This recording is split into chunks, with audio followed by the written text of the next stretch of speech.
मेरे प्यारे विद्यार्थी छात्र छात्राओं, हिंदी कक्षा में हिंदी क्लास में तुम सबका स्वागत है। सुप्रभात, सुस्वागतम, सुस्वागतम। आज हम दूसरी इकाई पाठ 11वां समता की ओर इस पद्य के बारे में जानकारी सुनेंगे, पद्य पढ़ेंगे, उसका अभ्यास करेंगे।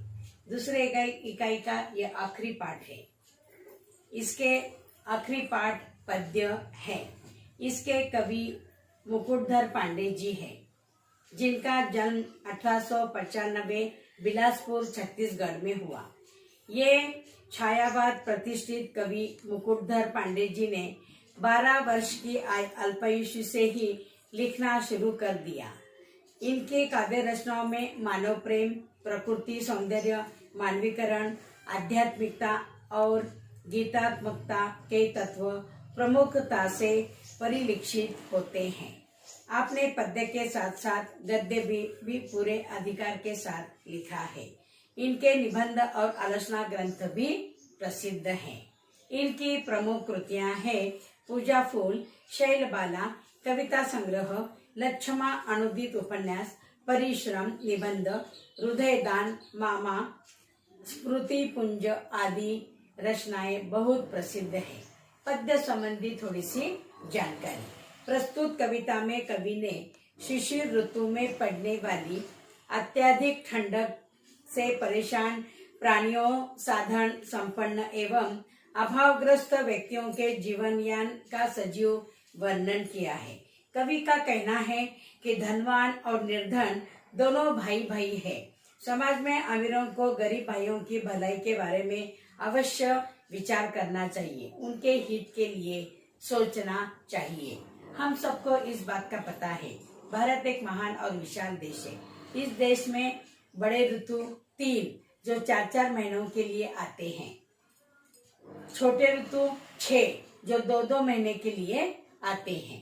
तो यहाँ पर कवि ने शिशिर ऋतु में पड़ने वाली सर्दी ठंड का वर्णन किया है और उन्होंने बताया है कि अमीर और गरीब, धनवान और निर्धन दोनों भाई भाई हैं। समाज में अमीरों को गरीब भाइयों की भलाई के बारे में अवश्य विचार करना चाहिए, यही कवि का कहना है। तो अब हम सबसे पहले कविता का वाचन करेंगे। बीत गया हेमंत, भ्रात शिशिर ऋतु आई, प्रकृति हुई द्युतिहीन, अवनी में कुंजटिका है छाई, पड़ता खूब तुषार पद्मदल तालों में बिल खाते, अन्यायी नृप के दंडों से यथा लोग दुख पाते, निशा काल में लोग घरों में नीज नीज जा सोते हैं, बाहर श्वान स्यार चिल्लाकर बार बार रोते हैं, अर्धरात्रि को घर से कोई जो आंगन को आता, शून्य गगन मंडल को लख यह मन में है पाता, मन में है भय पाता, तारे निपट मलिन चंदने पांडुवर्ण है पाया, मानो किसी राज्य पर राष्ट्रीय कष्ट कुछ आया, धनियों को है मौज रात दिन है उनके पौबारे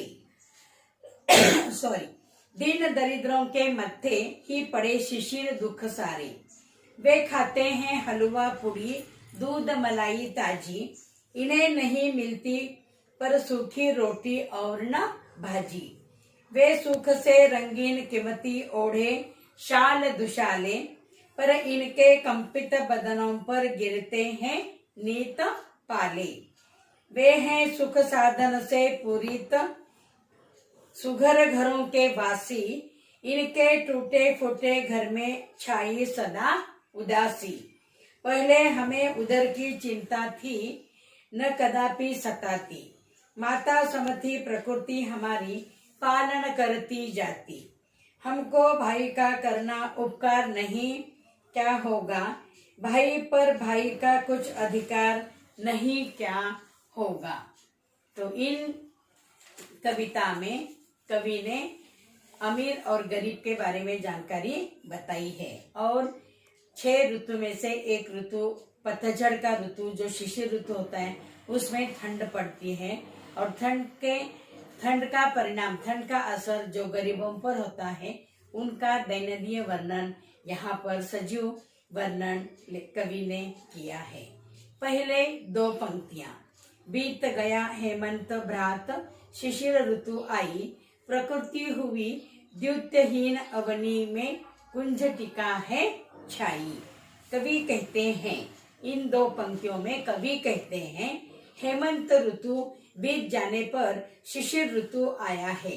सारी प्रकृति तेजहीन हुई है, धरती पर उदासी छा गई है, क्योंकि शिशिर में वृक्षों को बुढ़ापा आ जाता है, यानी सारे पेड़ के पत्ते झड़ जाते हैं, वृक्ष निष्पर्ण हो जाता है।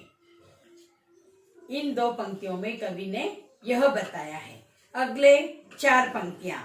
पड़ता खूब तुषार, पद्मदल तालों में बिखलाते, अन्यायी नृप के दंडों से यथा लोग दुख पाते, निशा काल में लोग घरों में निज निज जा सोते हैं, बाहर स्वान सार चिल्लाकर बार बार रोते हैं। अर्धरात्रि को घर से कोई जो आंगन में आता, शून्य गगन मंडल को लख यह मन में है भय पाता। इन 6 पंक्तियों में कवि कहते हैं, कमल के पत्तों पर पानी के तुषार पड़ते हैं, मानो वे कमल दल तालाब को बिलख कर अपना दुख बताते हैं। उसी प्रकार अन्यायी राजा के दंड की शिकार जिस प्रकार सामान्य गरीब जनता हो जाती है, उसके कारण दुख भोगती है। निशा समय लोग, निशा यानी रात के समय लोग अपने घरों में सोते हैं, सो रहे हैं। बाहर श्वान यानी कुत्ते, श्वान और सियार चिल्ला कर बार बार रो रहे हैं। अर्धरात्रि को अगर घर से कोई बाहर निकलकर आंगन में आता है और शून्य गगन मंडल को ताकता है, आकाश की ओर देखता है, तो उसके मन में भय निर्माण होता है, क्योंकि तारे भी छिप जाते हैं। अमास के समय बाहर अगर हम देखेंगे तो अंधेरा ही अंधेरा छाया हुआ हमें दिखाई देता है। ऐसे समय अगर बाहर कुत्ते सियार रो कर आवाज करते हैं तो हमें डर सा लगता है। ऐसे समय तारे भी आकाश से छिप जाते हैं। अगली 6 पंक्तियां। तारे निपट मलिन डैश, राष्ट्रीय कष्ट कुछ आया। अगली 2 पंक्तियों में कवि कहते हैं, तारों बिना आकाश में चांद भी मलिन दिखाई देता है, उसने भी पांडुवर्ण पीला पाया है। उसे देखकर ऐसा प्रतीत होता है कि किसी राज्य पर कोई राष्ट्रीय कष्ट आने वाला है। इन 2 पंक्तियों में कवि ने यही बताया है। अगली 4 पंक्तियां। धनियों को है मौज, रात दिन है उनके पौबारे, दिन दरिद्रों के मत्थे ही पड़े शिशिर दुख सारे, वे खाते हैं हलवा पूरी दूध मलाई ताजी, इन्हें नहीं मिलती पर सूखी रोटी और न भाजी। इन 4-5 पंक्तियों में कवि कहते हैं, धनवान तो रात दिन मौज करते रहते हैं, मौज मजा करते रहते हैं, उनकी इस जगह जीत होती है, पर दीन जो गरीब है उनकी झोली में इस शिशिर ऋतु की ठंड ही लिखी है। सारे दुख उनके ही भाग्य में है। धनवान हलवा पूरी दूध ताजी मलाई खाते हैं, उनके पास ठंड से बचने अन्य पर्याय होते हैं, पर निर्धन जो गरीब है उनके नसीब में सूखी रोटी और ताजी भाजी भी नहीं होती। उन्हें कहाँ ठंड से बचने के लिए और कुछ साधन नहीं मिलते, बेचारे बहुत गरीब होते हैं। अगली 4-5 पंक्तियां। वे सुख से रंगीन कीमती ओढ़े शाले दुशाले, पर इनके कंपित बदनों पर गिरते हैं नीत पाले। वे हैं सुख साधन से पुरीत सुघर घरों के वासी, इनके टूटे घर में छाई सदा उदासी। इन 4-5 पंक्तियों में कवि कहते हैं, शिशिर ऋतु में ठंड से बचने के लिए रंगीन कीमती शाल दुशाले ओढ़कर सुख की नींद सोते हैं ये धनवान लोग। लेकिन जो निर्धन है, जो गरीब है, उन्हें इस बर्फ के ओले की मान नंगे बदन सहते हैं। उनका पूरा बदन ठंड से कांपता है। धनवानों के घर सारी सुविधा युक्त सुसज्जित होते हैं। घर के हर कोने में सुख झलकता है। पर जो गरीब है, जो निर्धन है, उनके घर अपने टूटे फूटे घर के वे स्वामी होते हैं, मालिक होते हैं। सदा उनके घर पर उदासी छाई रहती है। आखिरी 4 पंक्तियों में कवि कहते हैं, पहले ऐसे हालात नहीं थे। किसी को अपना पेट पालने की चिंता नहीं थी। कोई भूखे पेट नहीं सोता था। धरती माता सबका पालन समान रूप से करती थी। पर आज धनवान और निर्धन से भेदभाव बढ़ता जा रहा है। कवि का कहना है कि धरती सबकी माता होने के नाते हम सब भाई भाई है। एक भाई दूसरे भाई की मदद करनी चाहिए। धनवान को निर्धन भाई की भलाई के बारे में सोचना चाहिए। विश्व बंधुता का संदेश कवि यहाँ पर देना चाहते हैं। धनवान निर्धन दोनों भाई भाई है। धनवान को निर्धन भाई की मदद करनी चाहिए तथा तभी सामाजिक विषमता दूर होगी और विश्व बंधुता का नाता निर्माण होगा। इसीलिए निर्धन लोगों के बारे में सबको सोचना चाहिए, उनकी हित का सोचना चाहिए और विश्व बंधुत्व के नाते उनके कष्ट दूर होते हैं, दूर करना चाहिए। यही इस कविता में कवि ने ऋतुओं के बारे में 6 ऋतु जैसे भाई भाई की तरह है, उसी प्रकार से यहाँ पर निर्धन और गरीब, निर्धन यानी गरीब और सधन जिनके पास भरपूर संपत्ति है, ऐसे धनवान लोगों के बारे में यहाँ पर बताया है। और विश्व हिंदुत्व की नाते उनके कष्ट भी दूर हो जाते हैं अगर हम भाई भाई की तरह रहे तो। यही संदेश इस कविता से कवि हमें देना चाहते हैं। तो ये आज हमने पाठ 11वां पद्य समता की ओर इस कविता का भावार्थ सुने, उसे समझे, कविता का वाचन भी किया तो आप समझ ही गए होंगे।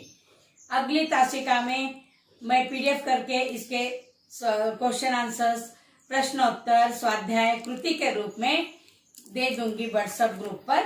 उसे भी तुम्हें पूरा करना है। तो सबसे पहले इस पाठ के इस पद्य को तुम्हें वर्ग पाठ में एक बार लिखना है। वर्ग पाठ में लिखने के बाद कवि परिचय के बाद पद्य संबंधी जानकारी और शब्द संसार में जो शब्दार्थ दिए हैं उसे लिखकर तैयार रह जाओ कृति के लिए। जैसे शब्द संसार में शब्दार्थ है द्युतहीन, तेजहीन, स्वार, सयार, गिदड़, सियार, पांडुवर्ण पीला रंग, पाला, बर्फ, हिम। स्वाध्याय में कुछ प्रश्न भी दिए गए हैं। और ऋतु जैसे 4 हैं बड़े, 4-4 महीनों में आते हैं और 6 ऋतु जो 2-2 महीने में आते हैं, जैसे वसंत, ग्रीष्म, वर्षा, शरद, हेमंत और शिशिर। मार्च अप्रैल यानी चैत्र वैशाख में वसंत ऋतु आता है। मई जून ग्रीष्म। इस प्रकार से 2-2 महीने के लिए ये ऋतु आते हैं। ऋतु की तुलनात्मक यहाँ पर धनवान और निर्धन लोगों के बारे में कवि ने बताने का प्रयत्न किया है। समझ गए? धन्यवाद।